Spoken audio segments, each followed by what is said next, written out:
السلام عليكم حبايبي، كيفكم؟ ان شاء الله تكونوا بخير. يوم جديد وحلقة جديدة. اليوم نحن بمدينة واحدة من اروع المدن هون في بولندا. هاي المدينة تعتبر الاتجاه الاول ووجهة السياحة الاولى بالنسبة للعرب هون في بولندا. شو اسم هاي المدينة؟ مدينة اسمها زاكوباني. واليوم معنا ضيف واحد من اكثر الشخصيات اللي انا بحبها والقريبة هون على قلبي. الشخصية هي حاتم. حاتم هو شخص يعني يعتبر شو هو صاحب أصلا شركة سياحية، وكان كل السياحة العرب وهيك بيجوا اللي بيجوا من حوالين الدول العربية ومن الخليج كانوا بيجوا عن طريق شركته. وخلينا نتعرف أكتر ونحكي مع حاتم ونشوف شو الخدمات اللي كان بيقدمها ومين هو وشو بتقدروا تستفيدوا منه إن شاء الله قريبا. ولو حبيتوا أي معلومات عنه أكيد حأترككم كل تواصل أو كل شيء، كل الأرقام تليفوناته أو الطرق اللي بتقدروا تواصلوا فيها حأتركها تحت بالديسكريبشن. خلينا نحكي مع حاتم ونتعرف أكثر عنه وعن شركته ومين هو وقديش له بهالسياحة. مرحبا حاتم، منور الفيديو. حبيبي محمد، اهلا بيك وبكل متابعينك. اقول طبعا انا اسمي حاتم خليل، عايش في بولندا بقالي 11 سنة وبنشتغل في مجال السياحة العمر كله حتى قبل ما نيجي بولندا، لكن بداية شغلنا كان في السياحة من حوالي 5 سنين. طبعا بالنسبة لظروف الكورونا وان البلاد كلها مقفولة والسياحة كلها واقفة من اخر سنتين. قبل السنتين كان بيوصل عندنا طيارة شارتر كاملة من الامارات تبع الفلاي دبي، كانت بتوصل كل يوم على مطار كراكوف دايركت. كراكوف وزاكوبانا بيزورها 16 مليون سايح سنويا. زاكوبانا كمان بالذات تمتاز بالطبيعة والجبال والأماكن اللي يعني الترفيهية اللي مش موجودة غير في زاكوبانا بالتحديد. خدماتنا بنقدم خدمات من المطار إلى المطار، يعني بنقدم سيارة بالسايق، بنقدم باصات للجروبات، بنقدم ابارت هوتيلز في كراكوف وفي زاكوبانا، بنقدم اكواخ في زاكوبانا، بنقدم سيارة مع سايق لمدة 8 ساعات يوميا، كل يوم مزار ومكان مختلف. ودي طبعا معلومة قصيرة او صغيرة بالنسبة للسياحة في زاكوبانا. طب استاذ حاتم او اخي حاتم، بالنسبة للسكن وفنادق بتأمنوا حضرتكم فنادق وسكن بالنسبة للسياح؟ بنأمن طبعا فنادق وبنأمن ابارت هوتيل زي ما قلت لك، وفي زاكوبانا بنأمن ابارت هوتيل واكواخ. لهون بنكون عرفنا نبذة كتير بسيطة عن حاتم. هلا حنروح ناخدكم جولة حوالين زاكوباني، نتعرف أكتر على هالمدينة ومعلومات أكتر عن هالمدينة وشوية مناطق، شي بسيط كتير أو جزء بسيط كتير من المناطق اللي بنجيب بالعادة السياحة عليها. هنروح مع حاتم ونعرف أكتر. سيو.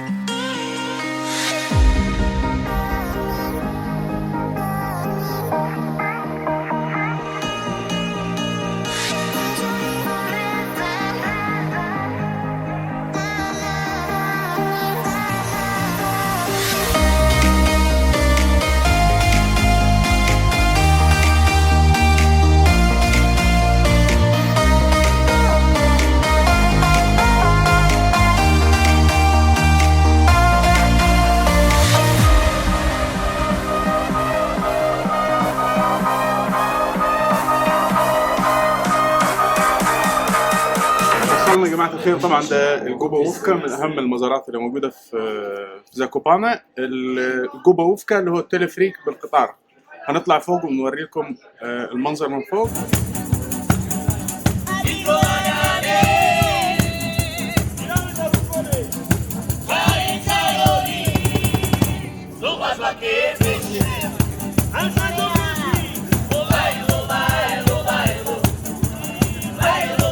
أخذنا التذاكر يا جماعة، التذكرة طلوع ونزول سعرها 23 زلوتي، 23 ريال سعودي، 23 درهم إماراتي. نشوفكم.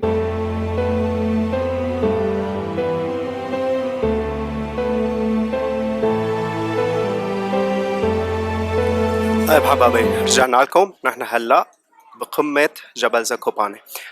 حنعرف معلومات أكثر عنه، حيحكي لكم معلومات كثيرة عنه أخونا حاتم. مثل ما قلت لكم سابقا هو بيعرف أكثر عن هاي المدينة وأكثر معلومات عن الجبال والطبيعة والأكتيفيتي والنشاطات اللي بتقدروا تقوموا فيها وهم. حنعطيه المايك لحاتم وهو خليه يتحدث ويشرح لكم أكثر عنه.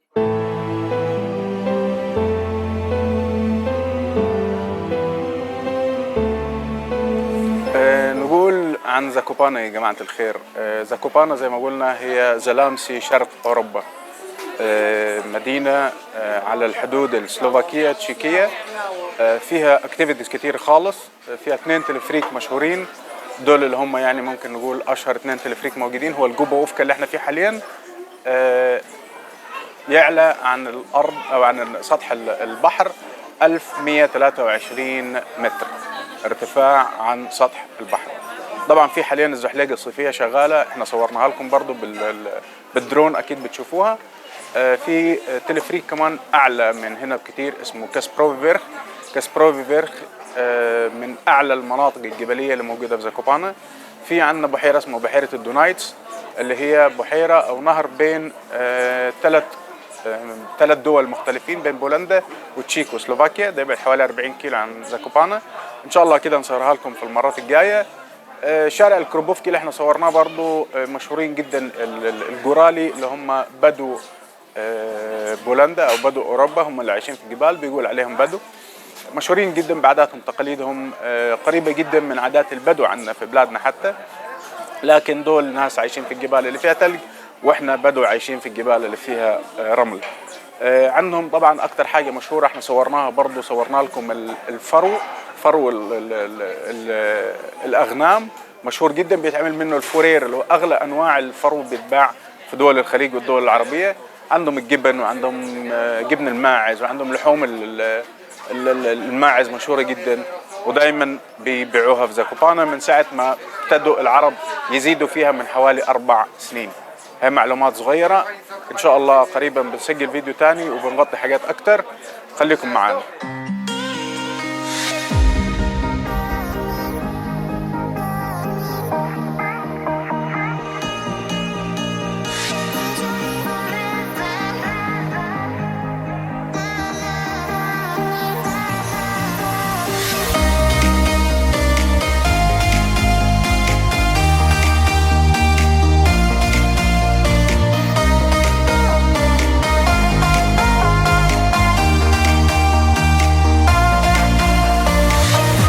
نحن هلا رجعنا للسيتي سنتر تبع مدينة زاكوبانا. ان شاء الله تكون المشاهد والاشياء اللي قلنا لكم عن زاكوبانا تكون عجبتكم. هي ما يعني حاولنا قدر المستطاع نورجيكم الشيء اللي قدرنا عليه. صراحة لأنه هون زاكوبانا كتير كبيرة وبدها أكتر من يوم مشان نعرف نغطيها كلها. حاولنا نغطي لكم قدر المستطاع بعض المناطق. هلا نحن بالسنتر ومعنا حاتم لساته موجود معنا، وخلي إنه بس آخر شوية معلومات هيك عن هاي المدينة قبل ما ننهي حلقة اليوم. حاتم ميكروفون معك حبيبي.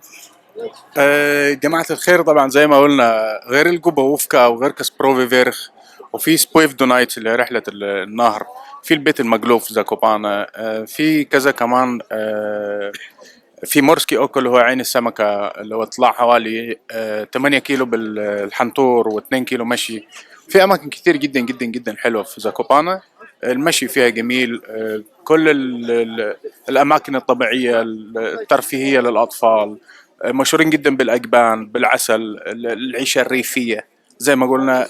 زاكوبانا هي زلامسي شرق أوروبا للمرة 100 بنقولها وبنأكد عليها. اللي هنا بتدفعوا بالزلوتي، بتدفعوا في زلامسي 4.